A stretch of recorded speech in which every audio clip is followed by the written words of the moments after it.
बनारस के ब्राह्मण देवता थे,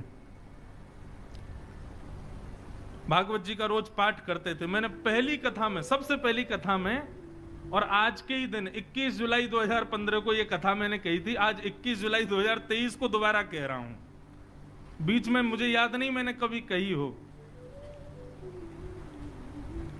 पहली कथा का मुझे एक एक क्षण याद है, और मुझे देखो ये भी याद है कि ये कथा मैंने 21 जुलाई 2015 को ही कही थी। तो एक ब्राह्मण देवता थे। यहां पर सहनशीलता का भी दर्शन होगा और श्रोहिदः सर्वदेही नाम, सबका भला हो, इसका भी दर्शन होगा इस कथा में। तो एक ब्राह्मण थे, वो भागवत जी का रोज पाठ करते थे। घर वालों ने उनका व्यापार चालू करवा दिया, वो भी ठप हो गया। उनको नौकरी में लगा दिया, वहां से भी छोड़ छाड़ के आ गए। क्यों? उनको संसार की किसी भी क्रिया में आनंद आता है, वो केवल भागवत ही पढ़ते रहते थे। बस भागवत करवा लो, कितनी हो सके भागवत पढ़वा लो, भागवत का पाठ करवा लो। इतने इतने रसिक हो गए थे भागवत के। तो किसी पड़ोसी ने आकर के कान भर दिए, बोले इसका ब्याह करा दो, पत्नी आएगी, अकल ठिकाने आ जाएगी। ब्याह दो ही स्थितियों में ही होता है, या तो लड़का योग्य बन जाए तो सब पीछे पड़ जाते हैं इसका ब्याह कराओ, और या बिल्कुल ही अयोग्य हो तब सब पीछे पड़ जाते हैं इसका ब्याह कराओ, पत्नी आएगी, अकल ठिकाने। सहमत है कि नहीं बात से? तीसरा कोई उपाय हो तो मैंने अनुभव किया नहीं, ये दो मेरे अनुभव के हैं इसलिए बता रहा हूं। या तो बालक योग्य हो जाए तो पीछे पड़ जाएंगे इसका ब्याह कराओ, और या बिल्कुल ही अयोग्य हो तब पीछे पड़ेंगे इसका ब्याह कराओ, पत्नी आएगी, इसकी अकल ठिकाने आ जाएगी। तो ठीक वैसे ही वो ब्राह्मण देवता पूरे दिन पाठ करते थे। पड़ोसियों ने आकर के घर वालों का इसका ब्याह करा दो, पत्नी आएगी, अपने आप पत्नी को प्रसन्न करने के लिए, बालकों को सुख सुविधा के लिए कर्म करना पड़ेगा, फिर तो करेगा कहीं व्यापार। ब्याह हो गया, लेकिन ब्याह के बाद भी उनकी स्थिति बदली नहीं। वो भागवत जी पढ़ते रहते थे, भागवत जी का पाठ करते रहते थे।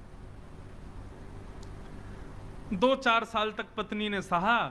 कुछ दिन कहा, पत्नी ने कहा ये तो मानेंगे नहीं, अब घर चलाने के लिए कुछ तो करना, तो मैं ही करती हूं। तो 2-4 घरों में जाके रोटी बनाती थी, उनकी पत्नी ये काम करती थी। पूरे दिन बेचारी लगी रहती, रात्रि में आकर के घर में बैठती, भोजन बनाती, दोनों पति पत्नी पाते। 2 बालक भी हो गए, उनको भी विद्यालय में फीस वीस देना, जो भी करना सब पत्नी करती थी।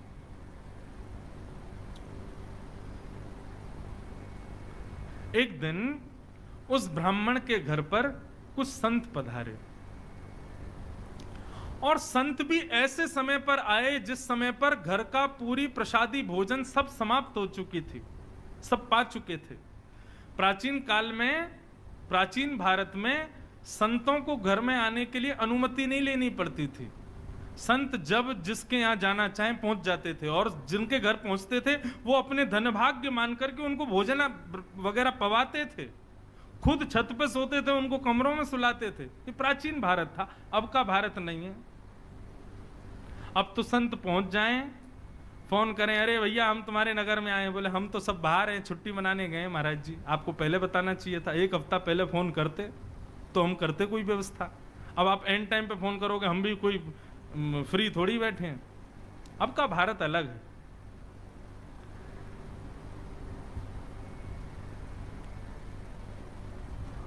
संत आ गए, और संत आकर के सीधे आसन पर बैठ गए। बोले बिटिया लाओ कुछ प्रसादी पवाओ। अब प्रसादी तो कुछ थी नहीं, और कभी रसोई में जाए, कभी कहीं जाए, कभी कुछ करे, कभी कुछ करे, कोई योग्य कुछ भी साधन नहीं मिला।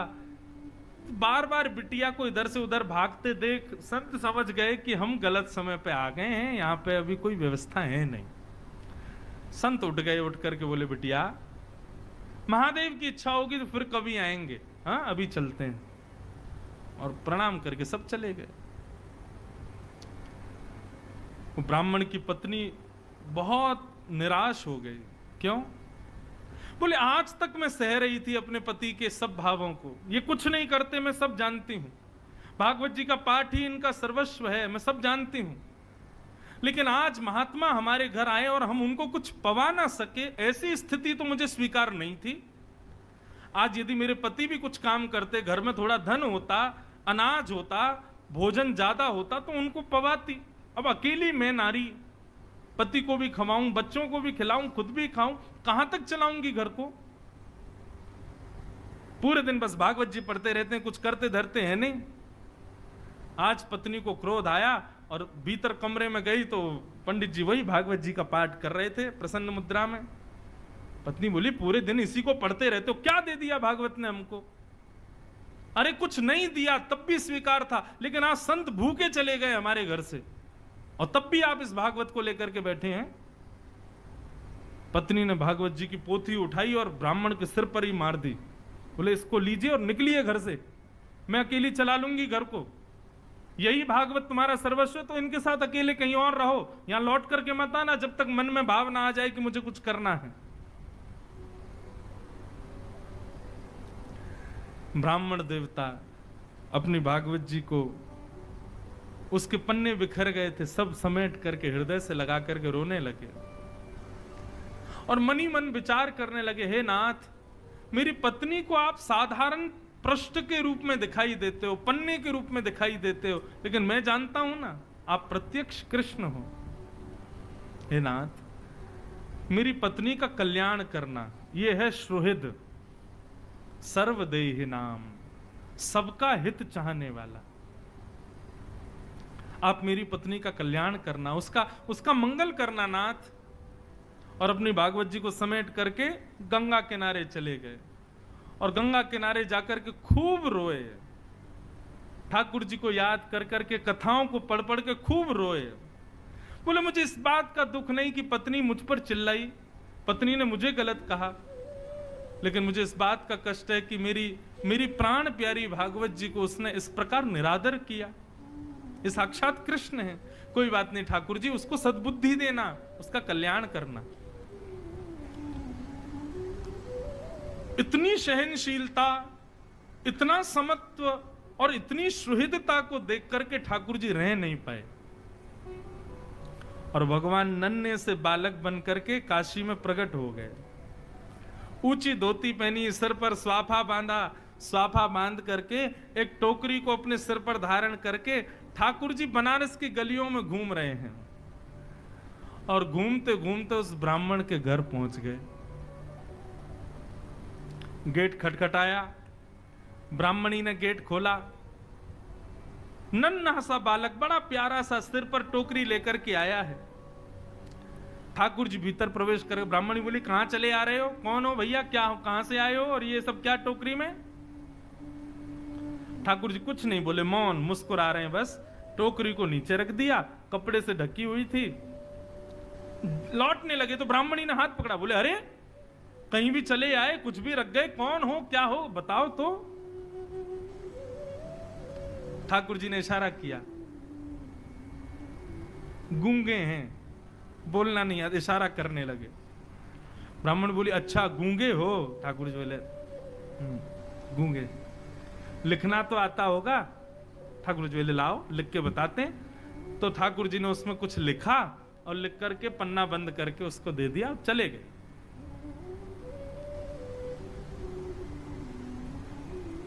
ठाकुर जी ने क्या लिखा था कि आपके पति, जो भी उनका नाम, वे मेरे यहां मजदूरी करते हैं और आज से नहीं, बचपन से मेरी मजदूरी कर रहे हैं, लेकिन आज तक उन्होंने अपना वेतन मुझसे नहीं लिया है।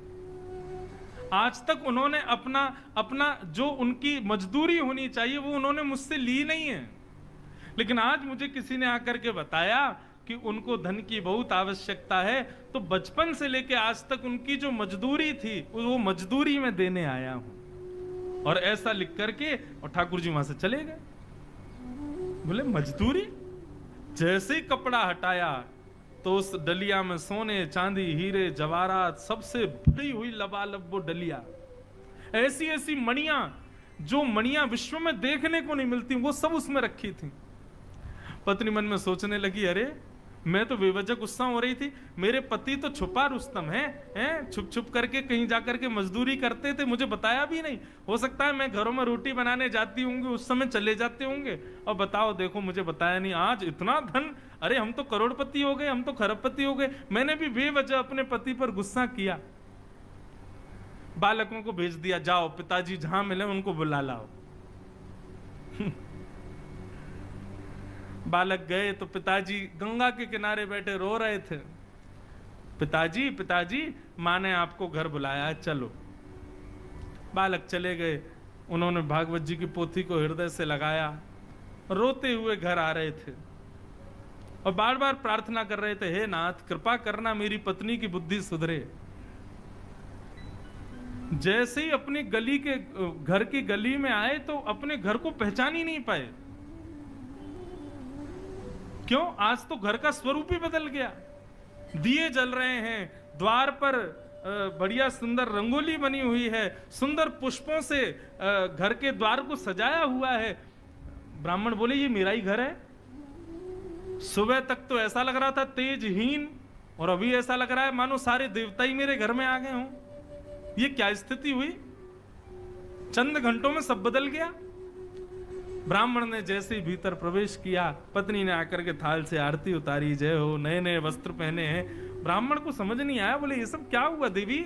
सुबह तो तुम बड़ी नाराज थी, हैं? सुबह तो हमारी पोती हमारे सिर पे मार दी, भगा दिया घर से, और हमारी आरती उतार रही हो, ये सब क्या हुआ? ब्राह्मणी बोली आपकी चोरी पकड़ी गई। बोले मेरी चोरी? कौन सी? आप अपने आप को दिखाते हैं कि आप कुछ करते नहीं हो, लेकिन आपने बचपन से मजदूरी की है। आप आज आपका मालिक आया था आपकी मजदूरी देने के लिए। ब्राह्मण बोले मेरा मालिक? कौन सी मजदूरी भैया? बोले हाँ, गूंगा मालिक आया था, आपको बोलना नहीं आता, उसको गूंगा है ना वो। ठाकुर जी ब्राह्मण देवता बोले गूंगा मालिक? ये कैसा मालिक है भैया? क्या मजदूरी देके गया? कक्ष खोल करके दिखाया तो डलिया रखी थी, सोने चांदी हीरे जवाहरात सब उसमें रखे थे। बोले देवी मेरा कोई मालिक नहीं है, ये मेरी कोई मजदूरी नहीं, मैं कुछ नहीं करता, मैं तो केवल भागवत अध्ययन करता हूं। बोले आपका मालिक आया था, गूंगा मालिक, और वो बता करके गया कि आपने मजदूर। तुमको कैसे पता? वो तो गूंगा था, बोलना जानता, तुमको कैसे पता? बोले ये पर्चा दिया।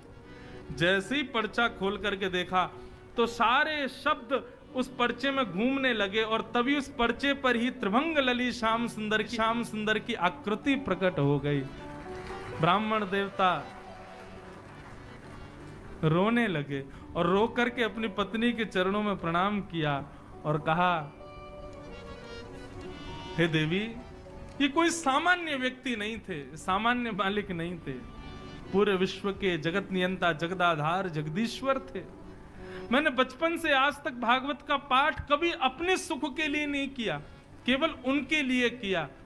इसीलिए जगत मजूरी देते हैं, क्यों राखे भगवान। जग को सब मजदूरी देते हैं, मेरी मजदूरी देने आज श्याम सुंदर आए थे, वही आकर के सब दे करके गए।